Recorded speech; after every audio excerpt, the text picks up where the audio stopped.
ಭಾರತೀಯ ಜನತಾ ಪಕ್ಷದ ಹಿಂದುಳಿದ ವರ್ಗಗಳ ಪ್ರಮುಖ ಸಭೆ ಪಕ್ಷದ ರಾಜ್ಯಾಧ್ಯಕ್ಷ ಬಿವೈ ವಿಜಯೇಂದ್ರ ನೇತೃತ್ವದಲ್ಲಿ ಬೆಂಗಳೂರಿನಲ್ಲಿಂದು ನಡೆಯಿತು.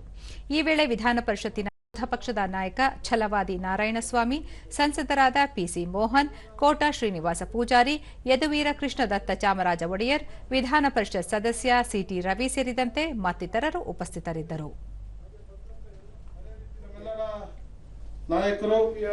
ಸದಸ್ಯರು ಓಬಿಸಿ ಮೋರ್ಚಾದ ಸದಸ್ಯರು ಬಂದಿದ್ದಾರೆ, ಮಾಜಿ ಶಾಸಕರು ಬಂದಿದ್ದಾರೆ.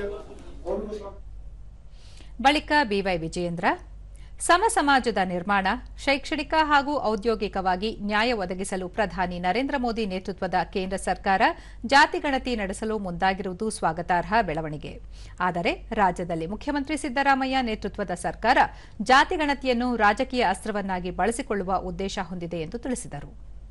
ಕಳೆದ ಹಲವಾರು ವರ್ಷಗಳಿಂದ ಭಾಷಣ ಮಾಡ್ಕೊಂಡು ಬರ್ತಾ ಇದ್ದಾರೆ.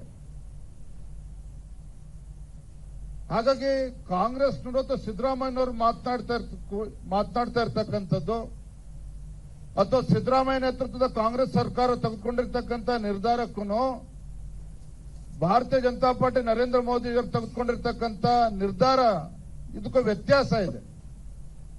ಸಿದ್ದರಾಮಯ್ಯ ಅವರು ಕೂಡ ನಿರ್ಧಾರ ಮಾಡಿದ್ದಾರೆ, ಮೋದಿಯವರು ಕೂಡ ಘೋಷಣೆ ಮಾಡಿದ್ದಾರೆ. ಮೋದಿಯವರು ಮಾಡಿರ್ತಕ್ಕಂಥ ಘೋಷಣೆ ಇದ್ರ ಹಿಂದೆ ಒಂದು ಸದುದ್ದೇಶ ಇದೆ. ಪಿಸಿ ಮೋಹನ್, ಕೇಂದ್ರ ಸರ್ಕಾರ ಜಾತಿಗಣತಿಯನ್ನು ನಡೆಸಲು ಐತಿಹಾಸಿಕ ನಿರ್ಣಯ ಕೈಗೊಂಡಿದೆ. ಕಾಂಗ್ರೆಸ್ ಪಕ್ಷದ ಆಡಳಿತಾವಧಿಯಲ್ಲಿ ಜಾತಿಗಣತಿ ನಡೆದಿರಲಿಲ್ಲ. ಕಾಂಗ್ರೆಸ್ ಸರ್ಕಾರ ಕೇವಲ ಓಲೈಕೆ ರಾಜಕಾರಣ ಮಾಡುತ್ತಿದ್ದು, ಹಿಂದುಳಿದ ವರ್ಗಗಳ ಕಲ್ಯಾಣಕ್ಕೆ ಯಾವುದೇ ಯೋಜನೆಗಳನ್ನು ರೂಪಿಸುವಲ್ಲಿ ತನ್ನ ನೈತಿಕತೆಯನ್ನು ಇದುವರೆಗೂ ಪ್ರದರ್ಶಿಸಿಲ್ಲ ಎಂದು ತಿಳಿಸಿದರು. ಯಾಕೆ ಅವರ ಕೈಯಲ್ಲಿ ಈ ಜಾತಿ ಗಣತಿ ಮಾಡ್ಲಿಕ್ಕೆ ಅನೌನ್ಸ್ ಮಾಡಿಸ್ಲಿಕ್ಕೆ ಆಗಿಲ್ಲ ಅಂತ ಹೇಳಿ ನಾವು ಇವತ್ತು ಜನರಿಗೆ ಹೇಳಬೇಕಾಗುತ್ತೆ. ಯಾಕೆಂತ ಹೇಳಿದ್ರೆ ಇವರು ಕಾಂಗ್ರೆಸ್ಸಿನ ನಾಯಕರು ಯಾವತ್ತೂ ಕೂಡ ಹಿಂದುಳಿದ ವರ್ಗದವರು, ದಲಿತರು ಅಂತ ಹೇಳಿದ್ರೆ ಅವರ ಒಂದು ವೋಟ್ ಬ್ಯಾಂಕ್ ಅಂತ ಮಾಡಿಕೊಂಡಿದ್ದಾರೆ.